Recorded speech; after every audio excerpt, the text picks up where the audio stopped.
Assalamualaikum students. New topic, chapter number 5, topic number 2, last topic of the chapter 5, that is consideration.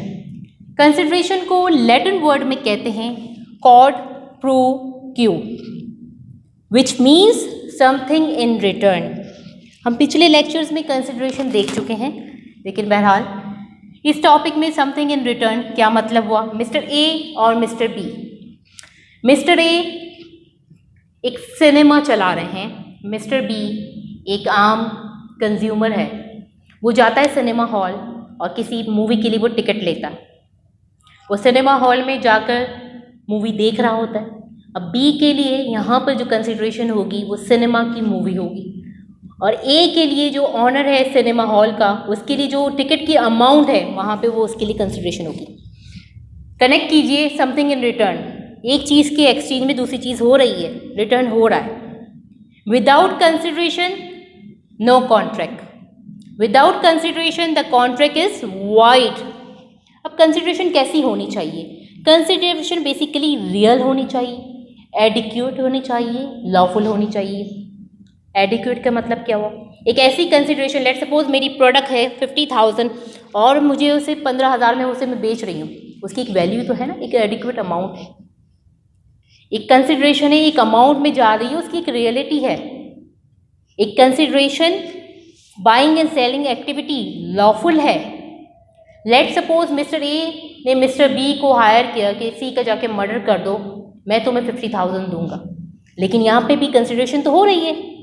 ए के लिए सी का murder consideration, B के लिए 5 लाख रुपए उसके अगेंस्ट कंसिडरेशन. लेकिन इस तरह की कंसिडरेशन लॉफुल नहीं है.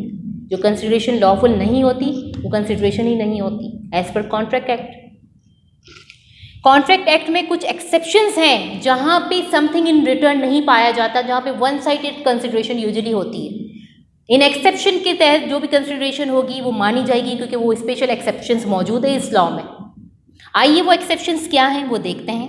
Number 1 exception is nature love and affection. Nature love and affection कहाँ होगा? नेचर लव एंड अफेक्शन के लिए बेसिकली क्लोज रिलेशनशिप होना चाहिए, वॉलंटरी होना चाहिए, रजिस्टर्ड होना चाहिए, रिटर्न होना चाहिए. आइए ज़रा एक एग्जाम्पल देखते हैं. एक साहब थे, वो अपनी वाइफ से बहुत ज़्यादा तंग थे. उन्होंने कहा कि भाई तुम मेरा पीछा छोड़ दो, मैं तुम्हें हर महीने मेंटेनेंस दूंगा, तुम इस घर से चली जाओ, मैं तुम्हें हर महीने 25,000 रुपये मेंटेनेंस दूंगा. उनके दरमियान रिटर्न एग्रीमेंट हो गया, वॉलंटरीली भी हो गया, रजिस्टर्ड भी हो गया, रिलेशनशिप भी मौजूद है.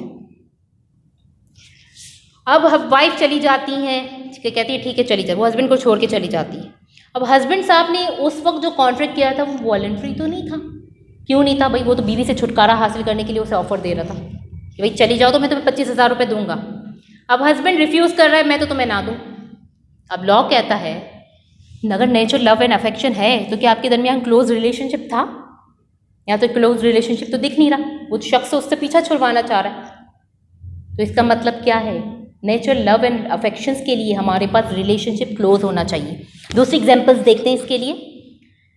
एक वालिद साहब अपने बेटे से बहुत खुश हैं, अपनी प्रॉपर्टी का एक शेयर्स वो अपने बेटे के नाम पे गिफ्ट करना चाहते हैं. डॉक्यूमेंट रिटर्न है, रजिस्टर्ड है, वॉलंटरी है, नेचर लव एंड अफेक्शन मौजूद है. ये चारों एलिमेंट्स इसमें मौजूद हैं. Next exception is time barred debt. Time barred debt का क्या मतलब है? चलें देखते हैं एक एग्जाम्पल के थ्रू. मिस्टर ए ने मिस्टर बी को 2018 में लोन दिया कि 2019 में तुम मुझे उसकी रिपेमेंट कर देना 10 लाख रुपए. 2019 आता है, मिस्टर ए कहता है मेरे लोन की अमाउंट रिपेमेंट करो. ए रिफ्यूज़ कर देता है. अच्छा जी, ए के पास cause of action. Cause of action का मतलब क्या होता है? जब आप किसी चीज़ के लिए क्लेम कर रहे हो और आपको ना मिले, वहाँ पे कॉज बन गया ना, उसकी वजह बन गई. जब वजह बन जाती है तो हम किसी ना किसी लीगल रेमेडी में जाते हैं. लीगल रेमेडी के लिए यहाँ पे जहाँ पे जो है चीज़ काउंट होती है, जिसे हम कहते हैं लिमिटेशन. लिमिटेशन हमारे पास मौजूद होती है 3 ईयर्स. कब से होती है? जब कॉज ऑफ एक्शन अराइज हो जाए. लेट सपोज 2019 में उसने हमें रिफ्यूज़ कर दिया. हमारे पास यहाँ पे जो लिमिटेशंस हैं 2022. मैं 2022 तक तो उसके खिलाफ कोर्ट में जाके कंपेल कर सकती हूँ, कोई रेमेडी केस की सूरत में अवेल कर सकती हूँ, लेकिन आफ्टर 2023 मैं कोई भी रेमेडी क्लेम नहीं कर सकती। जब 2023 जब आ जाता है कोई रेमेडी ऑप्शन नहीं होती, इस टाइम पीरियड को हम कहते हैं टाइम बार्ड है, लैप्स हो गया टाइम। जो लिमिटेशंस दी थी, जो लॉ ने हमें टाइम प्रोवाइड किया था, वो हमारे हाथ से निकल गया। अब 3 साल 2023 में मुझे मिस्टर ए बी मिलता है, वो कहता है कि मुझे एहसास हो गया और मैं तुम्हें पैसे देना चाहता हूँ। अब इस कंडीशन में बी पे कोई लीगल ऑब्लिगेशन नहीं है कि वो ए को वापस करे, क्योंकि लिमिटेशन टाइम पीरियड निकल चुका है। अगर वो देता है तो वो गुड फेथ में दे रहा है। Next, gratuitous bailment. अब यहाँ पे वर्ड आया बेलमेंट। बेलमेंट बेसिकली होती क्या है? बेलमेंट बेसिकली मूवेबल थिंग्स के लिए होती है। मूवेबल थिंग्स क्या हो गया? Mobile phone, motorcycle, bike, cars. A और बी दो फ्रेंड्स थे। बी आया ए के पास कि मुझे तुम्हारी गाड़ी चलाने के लिए चाहिए, क्या तुम मुझे दोगे? ए ने बी को बाइक दे दी, पोजीशन दे दी। बी के पास तो कंसिडरेशन वो बाइक की सूरत में आ गई, लेकिन ए को कोई कंसिडरेशन मिली?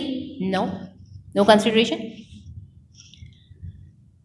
अच्छा जी, एक टर्म होती है नॉन ग्रेट्यूटस बेलमेंट। नॉन ग्रेट्यूटस बेलमेंट में क्या होता है? Consideration is mandatory. किस तरह? हमारे पास रेंटल कार सर्विस अवेलेबल है। लेट सपोज मैं कराची से लाहौर के लिए एक रेंटल कार बुक कर रही हूँ, मुझे वो कार मिल गई, अपनी सर्विसेज मैंने अवेल कर ली, वो कार मेरे लिए कंसिडरेशन है। उसका जो रेंट ऑनर के पास जा रहा है वो रेंट ऑनर के लिए कंसिडरेशन है। इस टाइप की बेलमेंट को हम कहते हैं नॉन ग्रेट्यूटस बेलमेंट। बेलमेंट का एक पूरा लॉन्ग चैप्टर है जो हम आगे जाके डिटेल में पढ़ेंगे, फिलहाल अंडरस्टैंडिंग के लिए इतना ही समझिए। Next, contract of agency. Agency क्या होती है? एजेंसी बेसिकली टू पार्टीज के दरमियान रिलेशनशिप होता है। One is principal and other one is agent. Principal और एजेंट के दरमियान जो रिलेशनशिप है उसे हम कहते हैं कॉन्ट्रैक्ट ऑफ एजेंसी। यहाँ पे principal, agent and third person मौजूद है। जो प्रिंसिपल का एजेंट है वो डील कर रहा है किसके लिए? ए के लिए, अपने एजेंट प्रिंसिपल के लिए।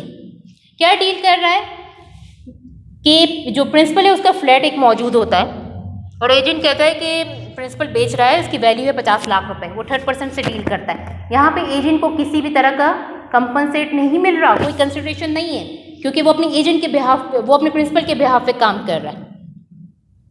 लेकिन जो थर्ड पर्सन बेसिकली जो अमाउंट पे करेगा वो प्रिंसिपल के लिए क्या है? कंसिडरेशन है।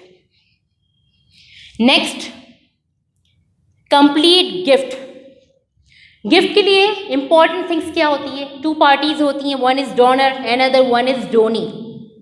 और एक इंपॉर्टेंट पार्ट होता है डोनर जो गिफ्ट दे रहा है, डोनी जो एक्सेप्ट कर रहा है। जब डोनी ने गिफ्ट एक्सेप्ट कर लिया तो गिफ्ट हमारा क्या हो गया? कंप्लीट हो गया। लेकिन जो डोनर है उसे कोई कंसिडरेशन नहीं मिल रही है, उसके लिए कोई कंसिडरेशन नहीं है, लेकिन डोनी के लिए वो गिफ्ट कंसिडरेशन है। Last one is pass voluntary services. Pass voluntary services क्या है? मैं 6 महीने पहले कारसाज से ड्राइव करके जा रही थी, मेरी गाड़ी से एक बंदा कुचल जाता है, मैं उसे लियाकत हॉस्पिटल लेके जाती हूँ, उसकी ट्रीटमेंट करवाती हूँ और मैं चली जाती हूँ। मैं उससे किसी भी किस्म की कंसिडरेशन, कोई भी कंपनसेट क्लेम नहीं करती। हॉस्पिटल के रिकॉर्ड से वो मेरा नंबर ट्रेस करता है और 4 महीने के बाद वो जब ठीक हो जाता है मेरे पास आता है और मुझे कहता है कि आपने मेरी मदद की, मैं आपको रिवॉर्ड देना चाहता हूँ। अब यहाँ पर मेरी तरफ से कोई कंसिडरेशन नहीं है, लेकिन पास्ट में मैंने उसके साथ बेसिकली कुछ अच्छा काम किया था, मुझे दे रहा है वो पैसे, तो उस वक्त उस ऑनर के लिए रिटर्न में कोई भी कंसिडरेशन नहीं है, लेकिन वो अमाउंट जो मुझे रिवॉर्ड की सूरत में मिल रही है मेरे लिए कंसिडरेशन है। ये कंसिडरेशन की कुछ एक्सेप्टेंस थी जहाँ पे यूजुअली कंसिडरेशन हमने वन साइडेड देखी। अदरवाइज जिस कॉन्ट्रैक्ट में कंसिडरेशन नहीं होती वो कॉन्ट्रैक्ट वैलिड नहीं होते। हर कॉन्ट्रैक्ट के लिए कंसिडरेशन इज मैंडेटरी। आज के इस टॉपिक में हमने कंसिडरेशन देखी और उसके एक्सेप्शन देखे।